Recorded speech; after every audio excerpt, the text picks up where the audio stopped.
नमस्कार सगळ्यांना, जय शिवराय। तर आज सकाळी 11 वाजता व्हिडिओला सुरुवात केली। आज जायचं आहे डाळिंबामध्ये। तर डाळिंबामध्ये तणनाशक जे आहे ते मारायचे आहे। त्याच्यासाठी जे आपले डाळिंबाचे झाड आहे त्यांना हे पिशव्या घालून घ्यायचे आणि मग तणनाशक मारायचं आहे।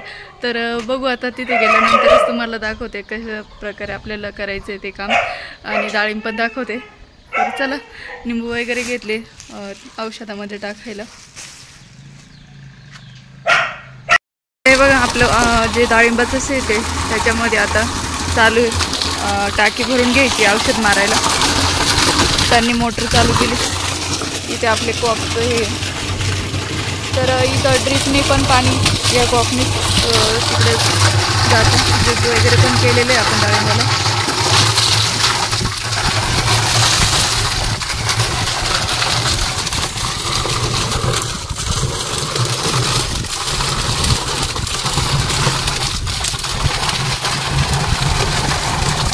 तर चला, टाकी भरल्यानंतर त्यांना फोन करायचा आहे मला बंद करायला। तर हे बघा आपला हा पूर्ण डाळिंबाचा जो बाग आहे तो 1 एकर आहे। तर विचारत होते कमेंटमध्ये तर किती एकर बाग आहे, तर 1 एकर आहे आपला। आणि जे 2 गल्ल्या आहे त्याला औषध मारून घेतोय, आणि परत पुढचे जे झाड आहे त्यांना पण पिशव्या घालून औषध मारायचं। तर 2-2 अशा करून आता मारून घेऊ। चालू आहे औषध मारायचं। हे बघा अशा प्रकारे पूर्ण झाडाला पिशवी घालून घेतली। तर खाली गाठ वगैरे बांधली आहे। तर छोटे झाड असतं तर माती टाकावं लागली असती पिशवीला, तर गाठ मारून घेतली आता। तर चालू आहे पूर्ण औषध। तर गवतच झालं होतं, भूत जे आहे त्याच्यावरती नाही एवढं गवत, जे खाली मध्ये आहे तिथं जास्त गवत आहे। मागच्या वेळेस झालं होतं त्यावेळेस रोटरी मारली होती, आता ह्या वेळेस नाही मारली। भूत जे आहे ते 3 वेळेस निंदून झाले।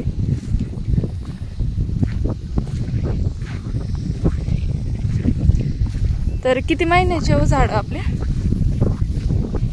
किती महिन्याचे? हा 2? तर आता 3रा महिना त्यांना चालू झालाय। तर झाडांची क्वालिटी पण चांगली भेटली आम्हाला। झाडांची मरतूक जी आहे ती जास्त नाही आहे। फुटवा पण किती छान केलाय झाडांनी,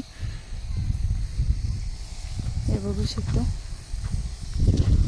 तर 2-2.5 महिन्याचे झाड बघू शकता किती मस्त फुटवा झालाय।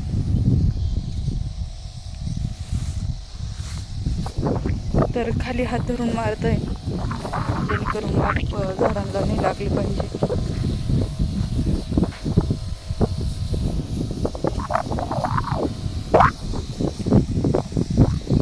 जो मोठा पंप आहे तो आपला याचा पेट्रोल पंप, त्याने मारला असतं तर जास्त हवेने उडाला असतं, त्यामुळे यानेच मारतय। त्याचा फवारा जो आहे तो जास्त मोठा आहे।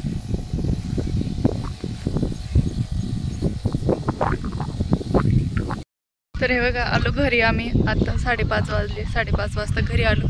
तर 5 ते 6 गल्ल्यांची जे आहे ते झाडांना औषध मारून, कल्ल्यांना औषध मारून घरी आलो आहे। आता बाकीच्या अजून उद्या करायची, गायांना चारा पाणी करायची वेळ झाली म्हणून मग घरी आलो आता। तर इकडे बघा माऊ कशी बसली गाडीवर, दाखवते। मस्त बसली। कोंबड्यांचं चाललंय, बाहेर निघाले आता खायला। गाडीवरती बसली, पाऊस आहे मस्त, पळाली। तर कोंबड्यांचं चालू इकडे आता निघाले बाहेर। आता एवढं त्यांना मी बाहेर काढलं।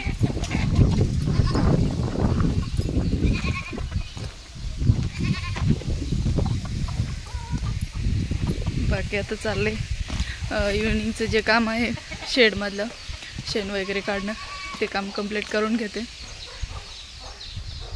हे बघा तुम्हाला दाखवते।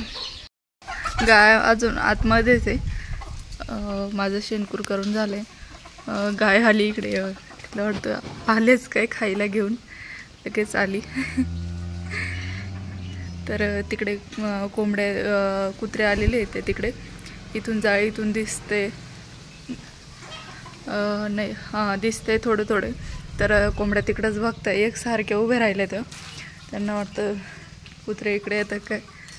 हे बघा. तर भरपूर अशा कोंबड्या ज्या आहे खूड आले आहे, पण त्यांना अंडेच नाही खाली ठेवायला त्यांच्या. तर काही देत आहे अंडे आणि काहींनी पिल्लं काढलेली आहेत. ते तर मी तुम्हाला पहिला जो व्हिडिओ त्याच्यात दाखवलेच आहे. हे बघा.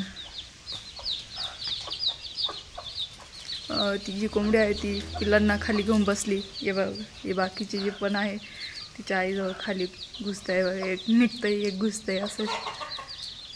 तर हे जे व्हिडिओ मी काढते कोंबड्यांचे पिल्लांचे, कानाला इतके आवडतं. काना नाशिकला पाहतो म्हणजे पाहतोच. त्याला कोंबड्याचे पिल्लं म्हटले की खूप आवडतं. हे बघा, हे बाकीचं इकडे. तर चला आजच्या व्हिडिओमध्ये एवढंच. तर आणि बघा मस्त बसली गोळावून. वातावरण बाहेर असं थंडगार वातावरण झालंय. पावसाचं तर वाटतंय पण काही येत नाही. ढगाळ खूप निघाले. हे बघा ढग, खूप पावसाचे ढगे पण येत नाही.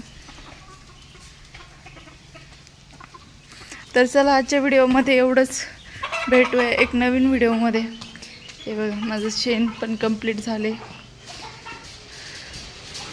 Bye bye.